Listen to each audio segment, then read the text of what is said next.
دۆسیەی قەرزەکانی سەرحکومەتی هەرێمی کوردستان چەند ساڵێکە بە بەردەوامی قسە و باسی لەبارەوە دەکرێت، بەڵام دیار نییە ئەو قەرزانە چۆن کراون و بڕەکەی چەندە و بە چ ڕێو شوێنێک بووە. لە دوای وتارەکەی مەسرور بارزانی سەرۆکی هەرێمیش ئێستا دۆسیەکە بووە بە گەرمترین پرسی ناو خەڵک و پەرلەمانتاران. هاوڵاتیانی کوردستان سەر لەو مەتەڵە دەرناکەن کە چۆن هەرێم بەو هەموو داهاتە ناوخۆییە و فرۆشتنی نەوت و هاوکات چەند ساڵ لە نیوموچەی و بێموچەی و نەبوونی خزمەتگوزاری کەچی ئێستا تاکێکی هەرێم زیاتر لە 4,000 دۆلار قەرزی هاتووەتە سەر. دۆسیەکە سەرۆکی پەرلەمانی هێنایە سەرخەت و لە نووسینێکدا لە ژێرناوی هەرێمی کوردستان 27 ملیار دۆلار قەرزار نییە ڕایگەیاند.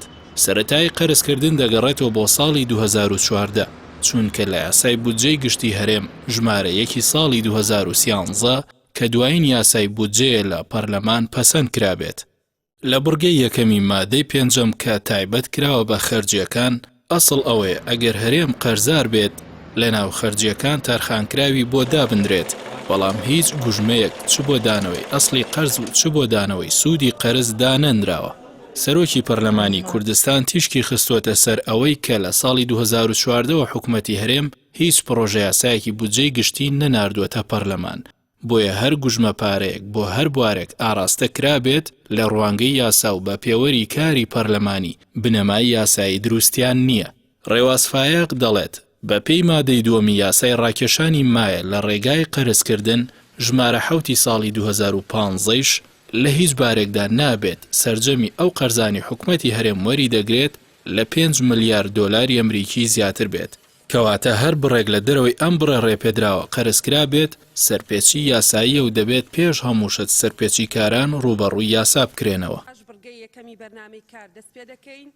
سەرۆکی پەرلەمان پێی وایە حکومەتی هەرێم 1 دۆلار قەرزار نییە، جگە لە موچەی پاشەکەوتکراوی موچەخۆران و شایستەی دارایی بەڵێندەران و سەرمایەداران و جەخت لەوەش دەکاتەوە دوای جەژن دەبێت هەمووان پێکەوە کار لەسەر ئەم دۆسیە بکەن.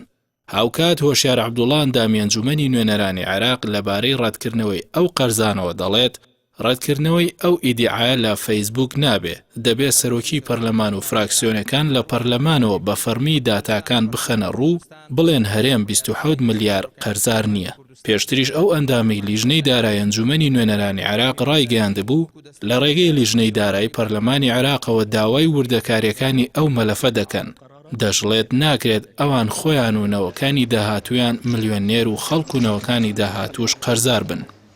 ڕێبوار کەریموەلی نووسەری نزیک لا سەرۆکی ئێستای هەرێمی کوردستان و سەرۆکی پێشووی حکومەتی هەرێم ئاماژەی بەوە کردووە کە ئەو 27 ملیارە هەمووی قەرز نییە، بەشێکی ئیلتیزامی حکومەتە بەرامبەر موچەخۆر و سەرمایەدار و بانکی ناوخۆیی کە خۆی لە نزیکەی 15 ملیار دۆلار دەدات و کابینەی نۆ کە بە بەڵێنی جێڕانەوەی موچەی پاشەکەوتکراو هات دەیتوانی 12 ملیار لەو ئیلتیزامە وەکو چەکێکی بانک بداتە موچەخۆر و فەرمانبەران تا ئەوانیش ئەو پارەیە بۆ کارەبا و ئاو خەرجیەکانی دیکە بەکاربێنن. دەشپرسێت بۆ نەیان کرد.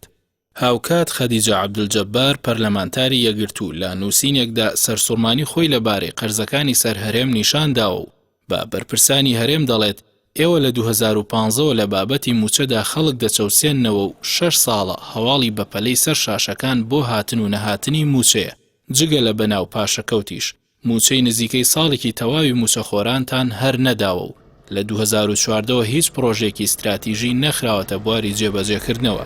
لە بەرامبەر ئەمەشدا بەردەوام خەریکی زیادکردنی باج و ڕسوماتن لەسەر خەڵک. دوجاریش دەپرسێت ئەم پارە زۆرە بۆچی قەرزارن.